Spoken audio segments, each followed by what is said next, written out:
Magandang hapon po sa bawat isa. Welcome po sa ating online Bible study dito po sa Rema Pills. Bago po tayo mag-start sa ating pong pag-aaralan ngayong hapon, anyahan ko po ang bawat isa na tayo po ay manalangin. Ama, sa pangalan ng Lord, salamat Panginoon sa hapong ito. Dalangin namin, O Diyos, sa patuloy mo kaming samahan. At patuloy, Lord, na ikaw yung kumausap sa bawat isa sa amin, Panginoon.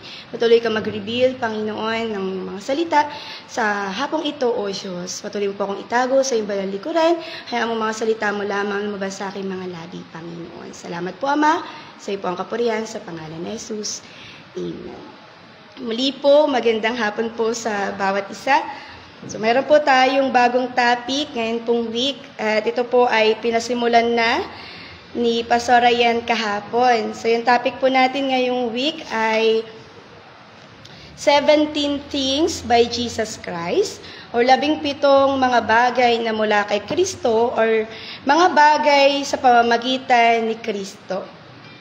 So, kahapon po ay na-share na po ni Pastor Ryan yung number 1 hanggang number 4 po na mga bagay na mula kay Kristo or sa pamamagitan ni Kristo.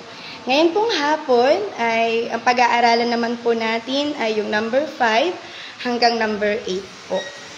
Ulitin ko po, yung topic po natin ay 17 Things by Jesus Christ. So yung number 5 po sa 17 Things by Jesus Christ ay peace. So, ulitin ko po, yung number 5 po ay peace or sa Tagalog po ay kapayapaan. Makipagbukasan po kayo sa akin dito po sa Acts 10 verse 36. Basahin ko po. Ang salita na kanyang ipinadala sa mga anak ng Israel na ipinangangaral ang ebanghelyo ng kapayapaan sa pamamagitan ni Kristo Jesus. Yan po yung Acts 10 verse 36. Dito naman po sa Romans 5 verse 1. Makipagbukasan po kayo sa akin sa Romans 5 verse 1. Yaman nga na ang mga inaaring ganap sa pananampalataya, mayroon tayong kapayapaan sa Diyos sa pamamagitan ng ating Panginoong Hesukristo. Sa MBB version po, yamang napawalang sala na tayo dahil sa pananalig sa ating Panginoong Hesukristo, sa pamagitan niya ay mayroon na tayong kapanatagan sa harapan ng Diyos. So, dito po sabi niya, mayroon na tayong kapanatagan sa harapan ng Diyos. So, dito po sa number 5, ang sabi niya ay yung peace at kapayapaan. Ibinigay po to sa atin ng Diyos sa pamamagitan ni Hesukristo. So noon po, nung tayo ay hindi pa nakakilala sa Panginoon, tayo po ay malayo sa Diyos o nahiwalay sa Panginoon, ang buhay po natin ay puno po ng gulo, ng worry, puno ng alalahanin sa buhay, at nawawalan po tayo ng kapayapaan.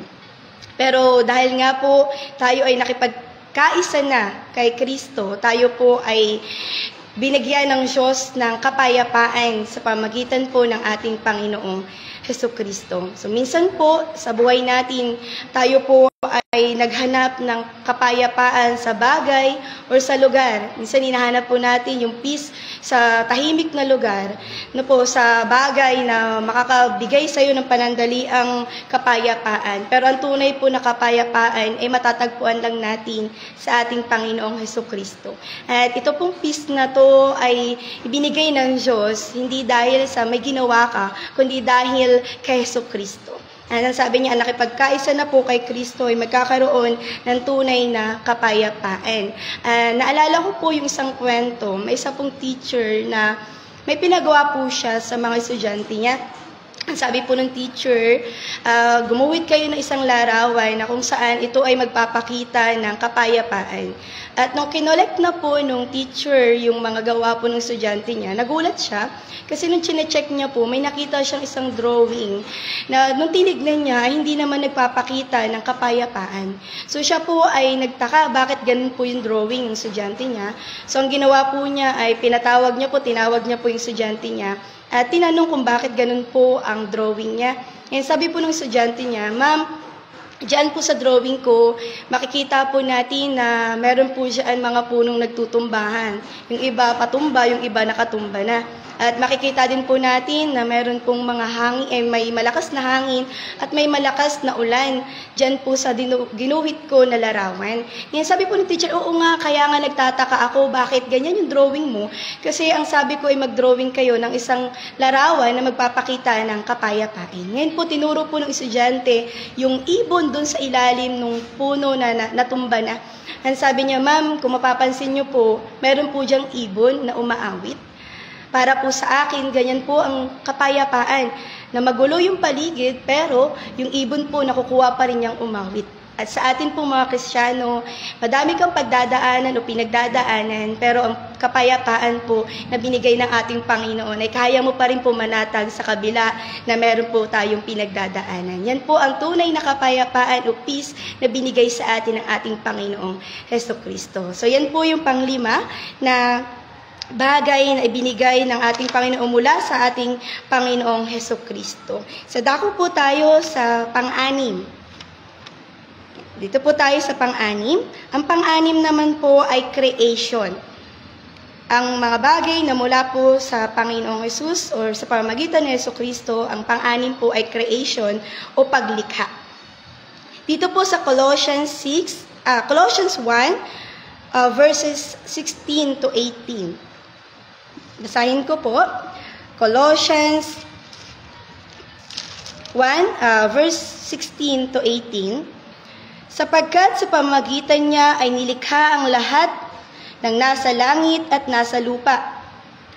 Nakikita man o hindi, pati ang mga espiritual na kapangyarihan, paghahari, pamamahala at pamumuno.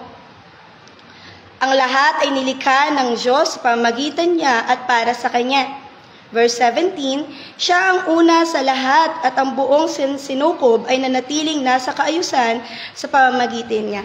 Verse 18, siya ang ulo ng iglesia na kanyang katawan, siya ang pasimula, siya ang panganay na binuhay mula sa kamatayan upang siya'y maging pangunahin sa lahat. So, number 6 po, ang sabi niya dito ay creation or yung paglikha. So, lahat po ng bagay ay nilikha sa pamagitan po ng ating Panginoong Hesus at para sa Kanya. Pakisabi po sa katabi, ikaw daw ay nilikha para kay Kristo.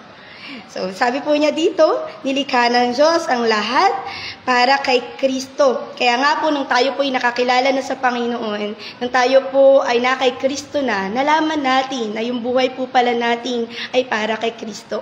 Tayo po pala ay create, nilikha at nabubuhay para lamang sa ating Panginoong Hesukristo.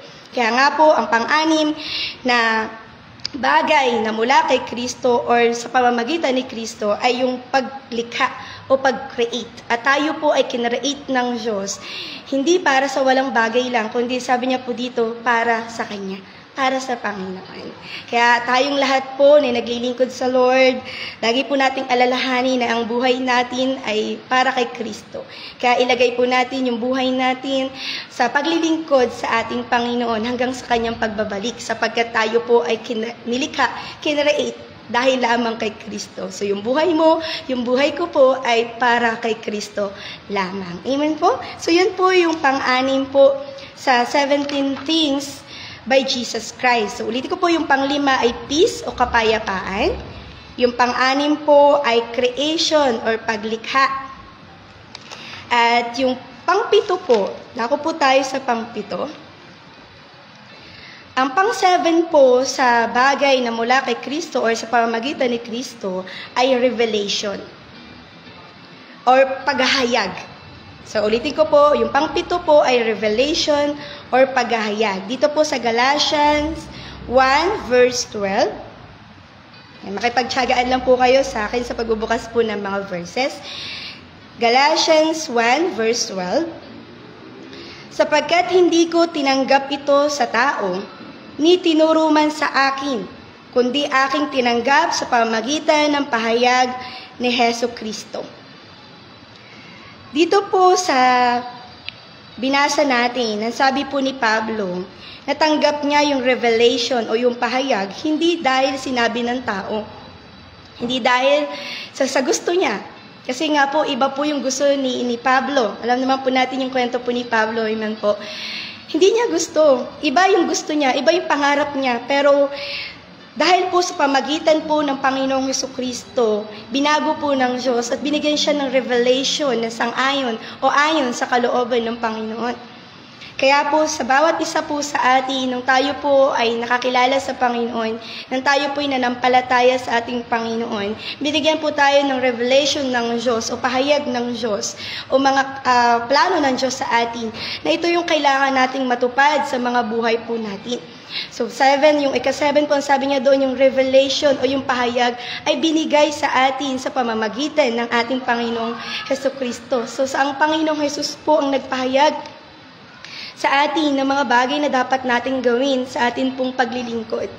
Yung iba po sa atin, nireveal ng Diyos kung ano yung calling ng Diyos sa atin. Yung iba po ay nire-reveal ng Diyos kung ano yung mga bagay na dapat nating gawin sa sitwasyon po natin. So, ang revelation po ay nagmumula sa ating Panginoon. Ano po? Binigay ito sa atin ng Diyos Ama sa pamamagitan ng ating Panginoong Jesucristo. So, ito po yung pang-7. Ulitin ko po. Sabi niya po dito ay revelation or pahayag. Ang sabi nga po ni Pablo, ito po ay hindi galing sa tao, hindi tinuro ng tao, at hindi din ginusto niya. Di ba po sa atin din po, hindi naman natin, mostly sa atin, ay hindi po ginusto or hindi pa sang-ayon sa revelation na binibigay ng Diyos. Minsan, sinabi ng Lord sa atin na magpahayag ka ng salita ko. Pero minsan, di ba po, against tayo. Minsan, hindi natin gusto. Kaya nga po, hindi ang tao ang nagpahayag niyan sa iyo o sa akin, kundi ang Panginoong Jesucristo. Ano po, pinahayag yan ng Diyos sa pamagitan po ng ating Panginoong Jesucristo. Sabi niya pa po dito, nalalaman natin na tayo ay tinawag ng Diyos dahil nung nakipagkaisa ka na sa Panginoon, hinayag ng Diyos sa atin ang mga pagkatawag niya sa atin o yung plano niya sa atin. Ayan, sabi niya po dito, na-reveal ng Diyos Ama ang mga plano niya sa iyo sa future mo, kung maging yung sitwasyon mo ngayon, i-reveal po ng Panginoon sapagkat ito ay binigay ng Diyos Ama sa pamamagitan ni Jesucristo. Dahil ikaw ay nakipagkaisa sa Panginoon, i-reveal ng Diyos ang lahat ng bagay po sa atin. Naman po, so yan po yung pang-7. Ulitin ko po, yung pang-5 ay peace o kapayapaan. Yung pang-6 po ay creation or paglikha. Yung pang-7 po ay revelation or paghahayag o pagpapahayag. Yan po yung pang-5 hanggang pang-7 na mga bagay na nagmula kay Kristo or dahil sa pamamagitan ni Kristo. Dako po tayo sa pang-last po na topic natin ngayon pong hapon. Ito po yung pang-8. So, pakinggan po natin yung mga susunod pa po na ituturo sa atin. Pero sa hapon pong ito po yung panghuli. Yung number 8 po na mga bagay na mula kay Kristo or sa pamamagitan ni Kristo ay yung reconciliation. Ulitin ko po, yung pang-7 ay reconciliation o pakipagkasundo o pakikipag-ayos. Dito po sa 2 Corinthians 5 verse 18. Ang sabi po dito, ang Diyos ang gumawa ng lahat ng ito sa pamamagitan ni Kristo, ibinilang niya akong kaibigan, hindi nakaaway. At hinirang niya ako upang panumbalikin sa Kanya ang mga tao. Sa Colossians 1 verse 20 po hanggang 22. Sa verse 20 po, inibig niya ang sandaigdig ay makipagkasundo sa Kanya sa pamagitan ng anak. Sa pamagitan ng pagkamatay nito sa krus, nagkasundo nga ang Diyos at ang lahat ng nilikha sa langit at sa lupa. Verse 21, dati kayo'y malayo sa Diyos at naging kaaway niya dahil sa inyong kasamaan. Verse 22, ngunit dahil sa kamatayan ni Kristo, ginawa niya kayong mga kaibigan upang makaharap sa Kanya ng walang kapintasan, banal at walang batik. So sabi po niya dyan sa verse 8, reconciliation o pakikipagkasundo o pakikipag-ayos. So sabi po niya dyan na Dati po na tayo ay malayo sa Lord kasi tayo po ay nagkasala. Nung pumasok po ang kasalanan, tayo po ay napalayo sa Lord. Nagkaroon po ng harang, nagkaroon po ng pagitan ang Diyos at ang tao dahil po sa kasalanan po nating mga tao. Pero dahil po sa pagkamatay ni Kristo sa krus po ng Kalbaryo, si Jesus po o yung pagkamatay po niya ang naging dahilan kung bakit nagkaroon po ulit ng maayos na relasyon ang tao sa Diyos. Si Jesus po ang naging daan, naging tulay para muli po manumbalik ang maayos na relasyon ng tao sa Diyos. Ang sabi niya po dito, dati tayo ay malayo sa Lord dahil sa ating kasalanan. Dati tayo ay tinuturing kaaway ng Diyos dahil po sa ating kasamaan at sa ating kasalanan. Pero dahil nga po o sa pamamagitan po ni Jesucristo, tayo po ay naging maayos po ang relasyon natin sa ating sa ating Diyos Ama nang dahil po sa ginawa ni Jesus. So sa pagkamatay po ni Jesus sa krus ng Kalbaryo, pinagkasundo niya pong muli o inayos po ng Panginoong Jesucristo ang relasyon po ng tao sa Diyos. Dahil sa ginawa ng Panginoon, naging maayos po muli ang relasyon natin sa Panginoon. At tayo po ay nakalapit o nakakalapit muli sa ating Diyos Ama nang dahil po sa pamamagitan ng ating Panginoong Jesucristo. So wala po tayong ibang ginawa kundi tayo po ay nanumbalik sa Panginoon. Tayo po ay nanampalataya kay Jesucristo, kaya po tayo ay nagkaroon uli ng maayos na relasyon sa ating Diyos Ama. Hindi dahil sa gawa po natin, hindi dahil sa mabuti ka, hindi dahil sa maayos ka, maganda yung ugali mo ay nagkaroon ka na ng maayos na relasyon sa Diyos. Hindi po. Nang dahil po lang sa pamamagitan lang po ng Panginoong Jesucristo, kaya po nanumbalik yung maayos na relasyon natin sa ating Diyos Ama. So wala po tayong ipagmamayabang, wala po tayong ipagmamalaki dahil ang sabi niya po dito, dahil lang kay Kristo. Puro dahil kay Kristo. Nang dahil lang sa pananampalataya natin kay Kristo at wala nang iba. Nang dahil sa kabutihan ng Panginoong Hesus, tayo po ay nakabalik sa alaga o sa kalinga ng ating Diyos Ama. Amen po. Sabi niya po dyan, si Jesus po ang namagitan para sa ating lahat. Dahil kay Kristo. Close ko po sa isang kwento. Matagal na po itong kwento. Nung ako po ay bago pa lang na nakakilala sa Panginoon, narinig ko po itong kwento na to. Meron pong isang kwento na sabi niya po doon, tuwing ang Diyos Ama ay nagagalit na, sapdulan na yung galit niya sa mundo, sa mga tao, sa atin po niya, nakagawa ng pagkakamali. At gusto niya nang ibuhos yung galit niya, no po, yung galit niya sa mga tao. Alam niyo po, ang sabi niya doon, lumalapit po ang Panginoong Hesus sa harapan ng Diyos Ama at pinapakita niya po yung kamay niya, maging yung paa niya na nabutas po nang dahil sa pagkapako niya sa krus ng Kalbaryo. Muli po, hinahayag, pinapakita ng Panginoong Hesus sa kanyang Ama na siya ay napako, na siya ay nasugatan, na siya ay nagdusa, na siya ay napako sa krus ng Kalbaryo at namatay para sa mga tao. Si Jesus po ay namamagitan sa atin, mga tao, para sa Diyos Ama. At noon hanggang ngayon po, si Jesus po ay namamagitan sa atin. Sa tuwing, sabi niya po dun sa kwento, sa tuwing galit na ang Diyos Ama, gusto niya nang ibuhos yung galit niya sa mga tao sa mundo. Muli, pinapakita ni Jesus yung pako niya sa kamay niya, yung butas sa kamay niya, maging sa paa niya. At sabi po nila doon sa kwento ay nagiging sariwa yung dugo muli na dumadaloy doon sa kamay at paa ni Jesus. Na ito po ay nagsisimbolize na sinasabi niya, Ma, ako ay namatay para sa kanila. So ulitin ko po, ang Panginoong Jesus ay namamagitan at patuloy namamagitan para po sa atin upang sa gayon yung relasyon po natin sa Ama ay manatili. Siya po ang tagapamagitan natin sa ating Diyos Ama.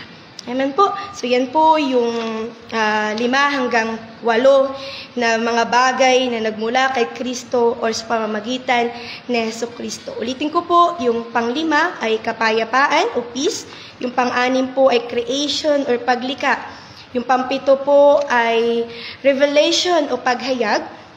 pagpapahayag. At number 8 po ay reconciliation o pakikipagkasundo o pag-aayos sa tao at sa Diyos. At si Jesus po ay patuloy na namamagitan sa atin.